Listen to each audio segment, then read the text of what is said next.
O que deve ser inspecionado? Qual que são as principais preocupações de quem contrata um cara que vai amarrar uma carga? O que o cara tem que se preocupar ali? Bom, na verdade, acho que tudo começa com... Quando, primeiro assim, você tem situações padronizadas de contratos entre transportador e embarcador para transportar sempre aquele mesmo tipo de carga. E você tem os transportes que acontecem do nada. Eu preciso de um caminhão aqui para vir pegar uma carga. O pessoal pergunta qual que é a dimensão, qual que é o peso, qual que é o valor da nota. Aí o cara passa, aí calcula lá o valor do frete, está aqui o orçamento. E aí, às vezes, se o embarcador, quem vai despachar a carga, eu tenho uma exigência aqui que tem que ser uma carroceria aberta, ou tem que ser um baú, né, ou uma prancha, dependendo do que é, por conta de algumas questões específicas aqui do carregamento ou tipo de carga. Mas não tem já um aprofundamento aí nesse momento, né? Então, o motorista chega para carregar e aí ele se depara com aquele volume de materiais ou com aquele tipo de carga, com aquele tipo de embalagem. Esse material é carregado pelo embarcador, né? Então, aí já começa a questão da responsabilidade de todas as partes, né? Eu estou indo com o meu veículo de transporte na empresa, o embarcador carrega com a ponte rolante, com a empilhadeira, seja com o equipamento que for. E aí entra essa questão. Quem vai fazer a amarração? É o motorista. Tá. E normalmente é meio de praxe. Os materiais que vão ser empregados vêm junto com a carreta. Perfeito. Tá? Então, o motorista abre lá a caixa, para amarrar essa carga, ele deve ver o peso, as dimensões e tal. Ele tira lá a quantidade de cintas, ou se ele vai usar uma corrente, depende se é um maquinário, um equipamento, né? E aí ele aplica, ele vê se tem pontos de ancoragem, se não tem, dependendo do método de amarração. Você tem aquelas amarrações que é a mais comum, que você passa o equipamento de amarração por cima da carga, que joga a cinta para o outro lado, né? Prende um gancho ali na estrutura veicular do outro lado, e aqui, onde você está com o tensionador, ou é uma catraca fixa, uma catraca móvel, ele busca um ponto de ancoragem que deveria ter em todas as carrocerias. Putz, né? Não tem isso? Então, especificamente, tipo assim, isso é caixa obrigatório. aqui. Isso é obrigatório. Tem resolução que trata disso. A 552 tem que mudou de número agora, ela tem um parágrafo lá, uma parte que só trata de pontos de ancoragem. Isso foi feito com base na norma europeia. A norma europeia tem lá pontos de amarração para veículos comerciais de transporte. Então, a partir de 2015, se estabeleceu que novas carrocerias que fossem carroçadas a partir de janeiro de 2017, se não me engano, deu 2 anos para que os fabricantes de implemento passassem a oferecer os pontos de ancoragem internos nas carrocerias. Aí a resolução traz um método para você determinar a quantidade nas laterais, frontais e traseiros, né? E a resistência deles a depender do PBT da carroceria. Então, e deu um prazo de 3 anos, até janeiro de 2018, para fazer a adequação das carrocerias em uso no mercado. Nós estamos em 2022, eu diria que tem mais de 90% das carrocerias que não sofreram adequação. As novas carrocerias saem com esses pontos de ancoragem já de fábrica, né? Alguns até meio questionáveis. Eu até faço uma observação aqui, um parênteses, que eu já me deparei com pontos de ancoragem novos, em carroceria nova, que o transportador investiu uma grande quantidade de recursos para comprar aquela carroceria, e um ponto de ancoragem que parece que ele é incompatível com os dispositivos de amarração que tem no mercado. Dimensionalmente falando, o cara não consegue colocar o gancho de forma apropriada. Mas eles não se falam, as empresas? Então, é o que dá a entender que às vezes tem uma desconexão.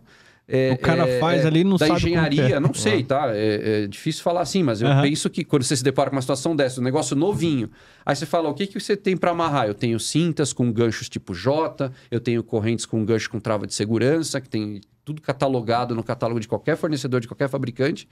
E aí o cara põe um ponto de ancoragem com uma correntinha que tem um elozinho que está preso de alguma forma ali.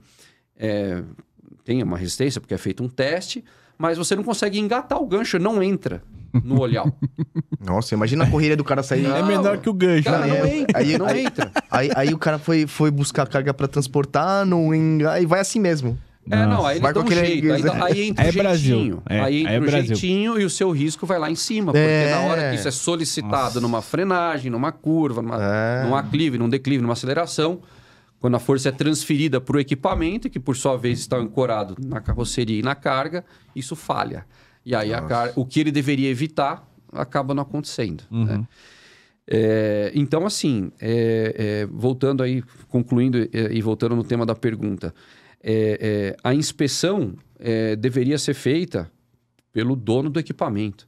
Então, as transportadoras têm os equipamentos. A transportadora deveria fazer o seu inventário e saber o que tem por carreta, né? Ter isso tudo quantificado, como tem nas indústrias. Né? Então, as indústrias seguem. Você tem as NRs, as normas regulamentadoras do Ministério do Trabalho. Então, é obrigação. Hoje, as NRs foram todas remodeladas, estão bem atualizadas. Então, você tem que ter... Ou você contrata uma empresa terceira para fazer a inspeção para você, porque aí vem com a RT, anotação de responsabilidade técnica, né? Ou se você quiser fazer internamente, desde que você tenha experts para fazer, não tem problema nenhum. Mas você ter tudo isso tagueado, documentado. Então, você tem checklists por equipamento. A própria norma de fabricação do produto te dá, nos capítulos finais, a parte de inspeção. Vem pronto. Já foi... que tem que inspecionar ali? Aí você monta um checklist super simples. Você põe foto, ilustração para auxiliar quem vai fazer, se for o caso. É tudo responder sim ou não, né? Estou falando de uma cinta sintética de catraca. A cinta tem etiqueta de identificação? Está presente? Está legível? Não está legível. Tira de operação. Mas a cinta está novinha. Como que eu vou jogar fora? Eu não vou poder usar uma cinta que está novinha e a etiqueta não está mais trazendo o nome do fabricante, código de rastreabilidade, capacidade de carga na posição de uso, identificação da fibra, né? Que fibra que é? Se é poliéster, se é poliamida, se é polipropileno, cada uma tem uma característica. Então, para produtos diferentes, cada uma serve para tipos de amarração diferentes, vamos dizer assim. Eu digo, todo material, seja de içamento de amarração, ele tem que ter uma identidade, ele tem que ter uma marcação, que é uma etiqueta, uma plaqueta, é obrigatório. E a ausência disso o impede de ser utilizado, porque como que o usuário vai adivinhar qual a capacidade? Se acontece um problema, ele vai envolver esse fabricante, ele tem que saber quem é o fabricante. Né? Então, o que acontece na prática é, mas eu acabei de comprar essa cinta e a etiqueta sujou de graxa, ou pegou chuva e ela se desfez.